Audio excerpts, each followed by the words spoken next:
Hi guys, and welcome to the Lowland League Catchup. Today I am joined with Mozza again. How are you doing, buddy?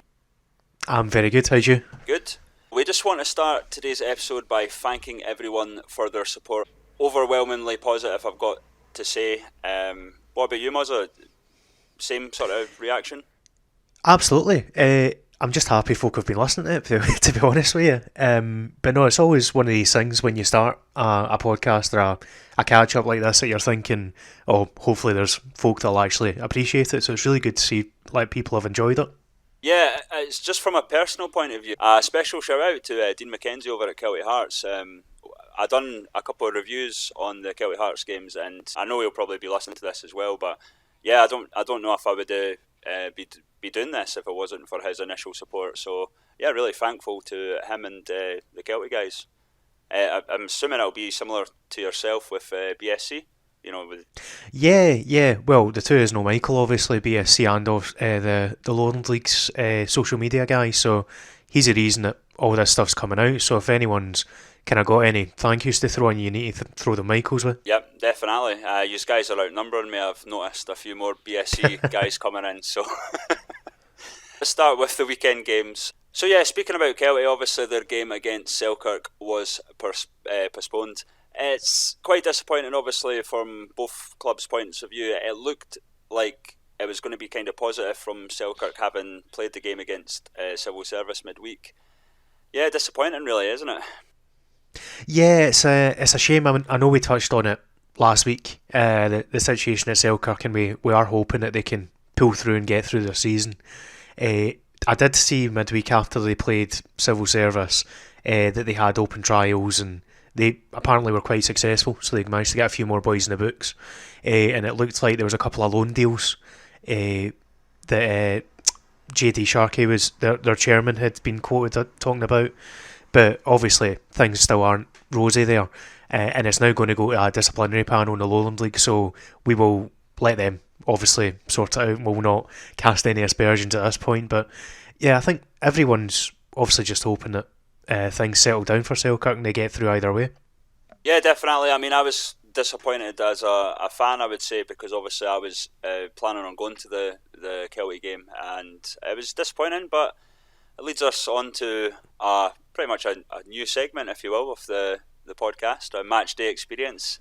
I was at the Spartans game, you were at the East Stirlingshire game. That's right. And so I think you know where this is going. We'll with these segments, we'll just obviously talk about our match day, what the feelings were, obviously being at the ground, and basically the match, I guess. So I started my day, went early to Edinburgh. Obviously, it was quite busy in August with the Fringe and whatnot going on. I was hoping to catch one of the games on TV, but I travelled through to the stadium. I was quite happy that I knew where Ainsley Park was and whatnot, and so I think you know where this is going, mate. So I proceeded to try and find like a pub basically to sort of relax before the game and whatnot, and because I didn't really know that area of Edinburgh, it did not go well. I was walking about for maybe an hour and a half, trying to find a place, and that's probably at the point where I messaged you, like, do you remember the name of the pub you went when you went to Spartans? And yeah, so it wasn't a great day to start off with. I did find a nice wee pub actually. Unfortunately, it wasn't one of them pubs that show football. I was playing sort of acoustic cover music, so I did manage to get a pint before the game, but it was so it was with the acoustic sort of cover music playing. It did give me a chance to sort of reflect on my keeping up my fitness for the last hour and a half on Ferry Road, walking up and down trying to look for some place. So going into the game, Ainsley Park, beautiful wee ground. Immediately, Spartans were the better team. You could see that they were interesting early on. They had, let's say they just didn't have their shooting boots on for the first 20 minutes. Spartans American forward Stephen McDonald, he had a thunderbolt from the 20 yards out. I'm pretty sure that landed in the Morrisons in Ferry Road. So it was a clanger, I think. Yeah, as I said, Spartans were pushing on. Dalbeattie, I was expecting them to sort of be like what they were like against Kelty, kind of trying to frustrate them, trying to sort of hold them at bay, and they basically did that up until sort of half time, just before half time. It was two quick goals from Spartans. Jack Smith, the top scorer last season in the league, got basically a scrappy deflected goal, and Jason Stevens made it 2-0 before half time. I was actually disappointed in Jack Smith. I don't think he played that well, and even though he got the goal, I don't think he had a great game. I think Dalbeattie were targeting him a wee bit, like really holding him tight, and I think that's probably maybe their downfall, because they were allowing people like Stephen McDonald to get in because they were focusing so much of their attention on Jack Smith, which is understandable. Yeah. I mean, he was a top scorer, I think 25 goals last season, so it is expected. Going into the second half, Stephen McDonald made up for that thunder shot into Morrison's. He got the third and fourth, decent finishes, so that made it 4-0. Lewis Sloan, there was a bit of an incident with him. Basically, the tackles were flying in at this point, and it was 50-50 whether it was going to be a Spartans or a Dalbeattie free kick. Everyone's attention was basically, I don't know, I can't remember who the players were, but there was a bit of a fracas there. But then, as I say, everyone's attention was on that. Then, basically, while that was happening, Lewis Sloan hit the ground, and I don't think anyone's seen it. I don't think even, I think the Spartans media Twitter team actually said that they didn't see it either. And we don't know what happened, obviously, but I can say that he went off with, like a head injury, I guess. As I say, I don't want to make assumptions having not seen the incident, but ice pack around the head's never a good sign. So going after that, again, it was really sort of feisty game, let's say that, after that incident. Kind of a wee bit rough. Spartans did get a penalty after Jack Smith was clattered by Vince Parker. Jack Smith took the penalty, but Vince Parker actually got the save there. So Dalbeattie did have a chance towards the end to get a consolation, but yeah, Spartans ran out 4-0 winners, well deserved. They looked really good. I expect them to be up there, obviously, and yeah, that was pretty much my day out. Bit of a nightmare to begin with, but enjoyed my day over at Spartans. It is a cracking wee facility they've got, isn't it? Just I think the fact that we're talking about these two places, like obviously I was at Falkirk Stadium, so it's two of the best kind of modern stadia in the league. But the fact that Spartans actually have their own stadium is a huge feather in their cap, especially at this level. And with all the youth systems and so on all being based there, it's a cracking wee complex, essentially, because it's not just the one pitch. They've got a few different bits and bobs there as well. Yeah, I agreed. I think the pitch looked beautiful, actually. And it's funny what you said about Jack Smith there as well, because he is a kind of striker he's not the strongest. He's a wee guy. He relies on his pace. He's nippy. Yep.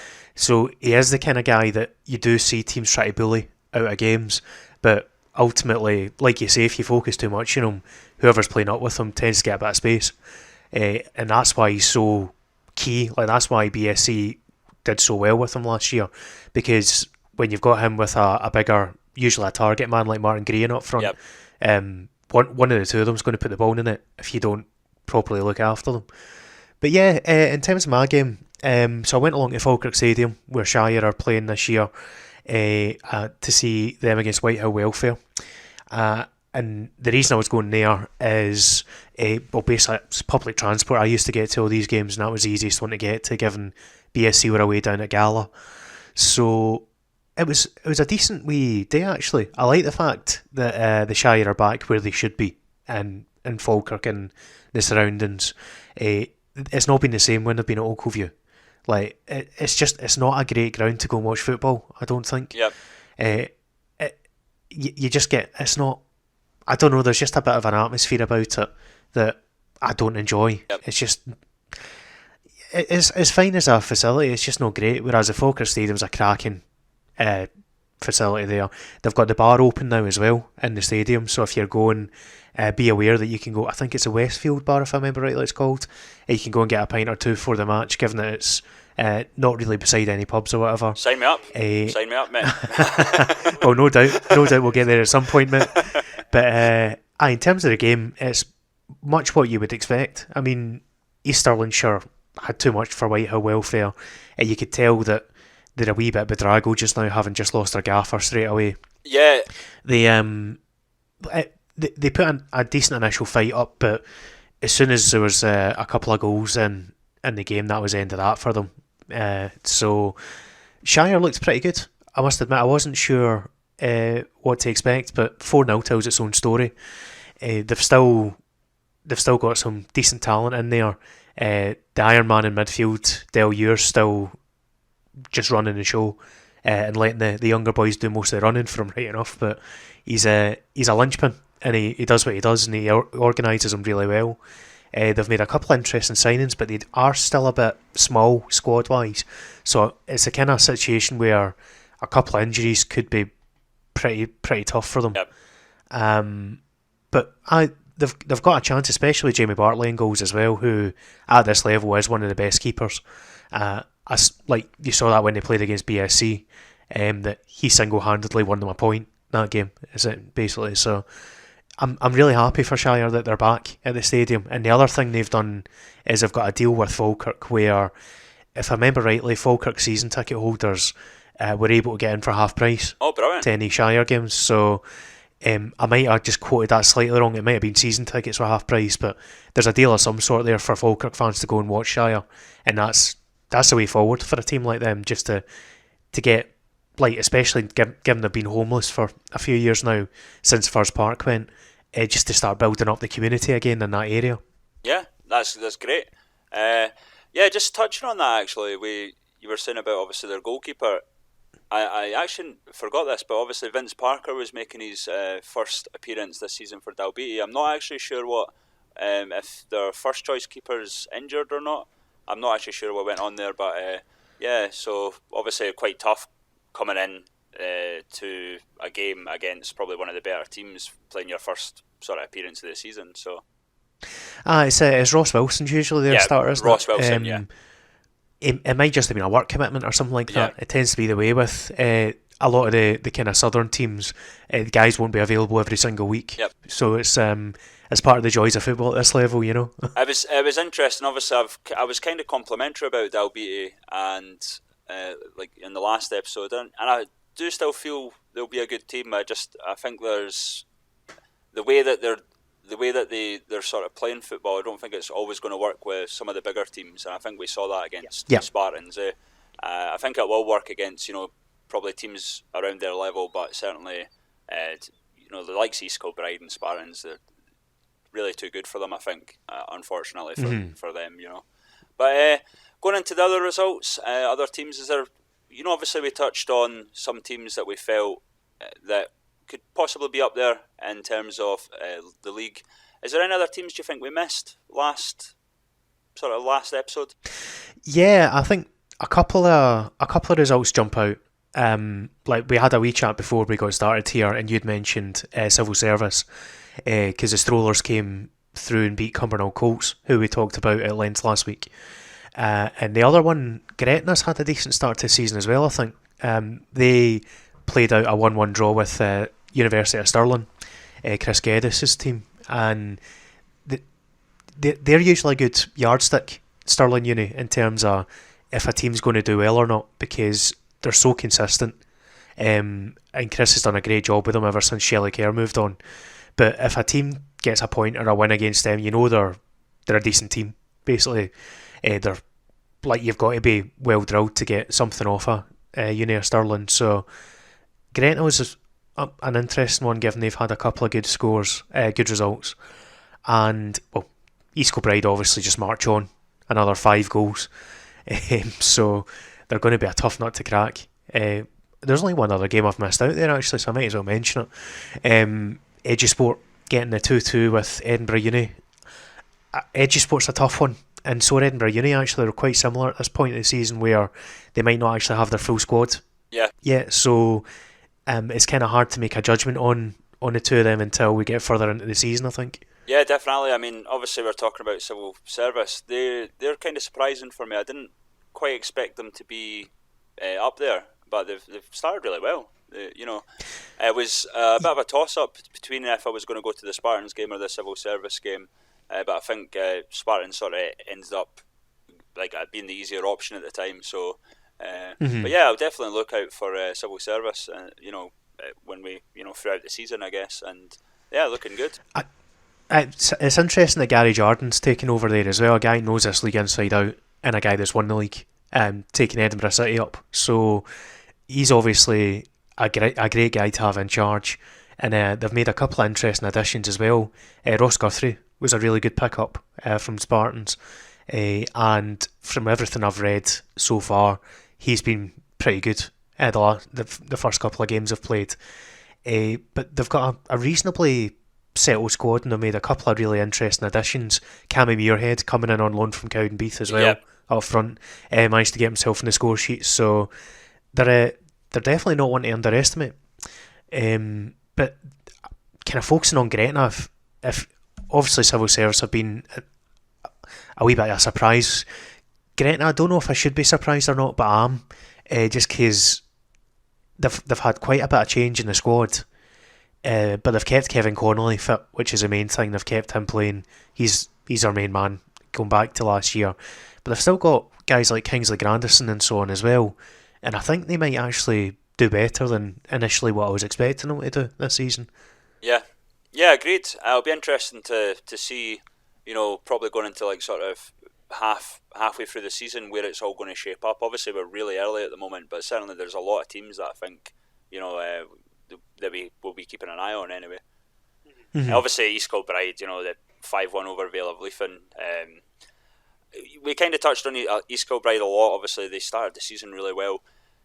But for me, the game against the Vale of Leithen, they had a double from Ross McNeil, was pretty much, in fairness, a substitute player, and that kind of speaks about their depth. Maybe, Yeah, absolutely. And I think that's maybe where we were talking about, obviously, some teams might get injuries and whatnot. East Kilbride, it does, I don't know if it'll really unsettle them too much if there was to be, one or two injuries, and I think that's a big difference in the league, Yeah, well, Ross McNeil's a starter for most teams in this league. Yep. So the fact that, like, he's been there a wee while now, and he's Mr. Consistent. He always comes in and he always gets goals and he always plays well when he's needed. But as you say, he's essentially on the bench most of the time at the minute if they've got their first 11 out there. But just having a guy that can come in and do the business no matter what is such a big thing to have when you're chasing the league. Definitely, yep. Any thoughts on the Gala? Yeah, obviously just kind of from what I've picked up and following along with the game, Gala's a team that I think probably will end up kicking on and getting some results. I know they've had a tough start, but the squad they've got is too good not to go on. And I noticed it was Dale Baxter scored for them, who is just a great wee dynamic midfielder. Having him and Sean McCurdy together in centre mid, they're too good not to go and get points on the board. And they've had a pretty tough start right enough, so it's just one of these things. But obviously I'm delighted BSC have got a win on the board as well, and from all accounts it seems like played pretty well.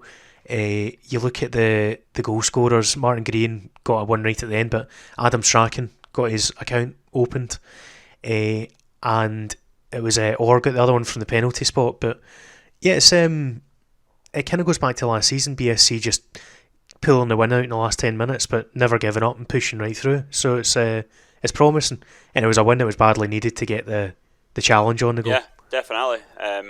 It's shaping up quite well, I think, to begin with. Obviously, there's, we mentioned Gala. There's obviously a few teams that, Whitehill. Obviously we don't know too much about the situation in Selkirk yet, but everyone else really is kind of pushing on now. I think there's a lot more to talk about, mate. A lot more episodes. I would be remiss of me to say not to mention at this point as well that Gala did go down to 8 men. And by the sounds of things, even the BSC guys weren't too sure why. So Yeah, it wasn't exactly a level playing field at the very end of the game, but that's something else that went against them, and it's a matter of time before they do pick up, I think. So obviously there's not a lot of fixtures at the weekend, various cup competitions going on. There's a couple of interesting ones, but certainly the game for me is probably Cumbernauld Colts versus East Stirlingshire, who you saw this weekend. Any Mhm. thoughts on that? Yeah, that'll be a big one, because well, East Stirlingshire really need to keep getting the wins on the board, as do everyone else that wants to get a challenge, because, well, just because East Kilbride are so strong at the Yep. moment. I wouldn't count out Cumbernauld Colts either. They'll still have a feeling that they can push on and get right up towards the top of the table. So the worst thing that could happen in that game is a draw for the two of them. Both of them need a Yep. win, and because that should be pretty entertaining, especially given the Colts have beaten Kelty. They've shown that they can hang about with the bigger teams. I know Kelty haven't just come up. Might sound a bit strange calling them that, but just in terms of the strength of the squad, I think they've earned the right to be called one of the stronger Yeah, teams. definitely. I think it'll be interesting to see how the Colts come back from their defeat to civil service, certainly.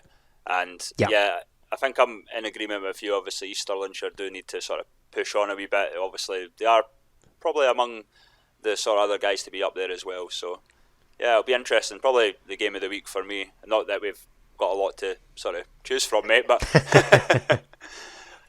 so that pretty much brings the end to the episode, mate. Anything you want to say, plug wise or otherwise? well, obviously I'm always up for a plug, but no, just I should put out a thank you to everyone that's given me a hand with the squad information. Given that I've been recruited by Football Manager, the PC game this year, to do the official squads for the Lowland Yep. League, because obviously the demand's there and it's growing, which is really good to hear. So as of the new game coming out in November, the leagues won't be playable straight away, but I'll activate them as I always do. The squads will be there though, and this is the kind of final step to see what the interest level is, and hopefully after that they'll start making the steps to get the leagues playable out of the box, which would be brilliant, and not just for the Lowland but also the Highland League Yeah. as well. But yeah, a big thank you to everyone that's given me a hand with the details, including your good Yeah, I self. was about to say that. I was like, "Don't forget me, mate." No, it was good. I mean, I'm quite happy to obviously help you with that, and you're fantastic work. I know you've been, really, really hard at work with this, and it's great. I think it'll be great if we can eventually get the Lowland in the official game, and well, in the Highlands as well. Yeah, The full pyramid in the game would be absolutely fantastic. Obviously, promoting Scottish football and that is, we hope to do that with things that we do such as this. So yeah, really good work, mate. yeah, absolutely. And then obviously, if you do have anything else you want to give us a hand with, I've had a couple of people already contact me about the leagues further down the east of Scotland and so on. And even though they're not going to be in it this year, there's no reason why they couldn't be in future. So the best place to give me a shout is on Twitter. The messages are open at Mozza Plays. And at this point, I'll let you fire in your Twitter as well, and we'll go from there. Well, at RampantFM. So that's pretty much wraps up our second episode. It went thick and fast. Obviously, we're going to be working on different things. Hopefully, different segments and whatnot. It's second episode done and dusted already. Pretty magic, obviously, but we are going to be. No, I think we're going to be sort of maybe bringing in different things in that, depending on obviously everyone's feedback. But yeah, Yeah. And obviously, if people out there have got any ideas of what they want to hear about the league or any ideas for segments, please just fire away. yeah, Let us know. Because it's been really good, the feedback we've had from the first one. And the best way to make it what you want to hear is to let us know what you want. exactly. I was actually really appreciative. I'm obviously, I'm more of a YouTube guy. There was a Mm. gentleman left a comment about he basically appreciated the editing, and that like made my day. I was so happy. I'm obviously so happy that clubs are getting involved. Obviously, I shouted out to Kelty Hearts earlier, but certainly other clubs as well. I mean, that's great. That's really what we want, eh? Fans and clubs being involved, because this is essentially, to do with the Lowland League, and that's what we want. Support. Yeah, So absolutely. yeah, Absolutely, mate. I'd like to thank Michael Park and the Lowland League once again for allowing us this opportunity, myself and Mozza. We've really enjoyed doing these episodes. Obviously, we're only two in. We do have a lot of ideas, and whatnot going forward. But it's really based on what you guys want to hear. We obviously give our personal opinions, so if you don't agree, then let us know. Let us know about anything you'd like to see, anything a wee bit different. Going forward, we hope this is a mainstay thing. I have been your host, Rampant FM. I will see you soon.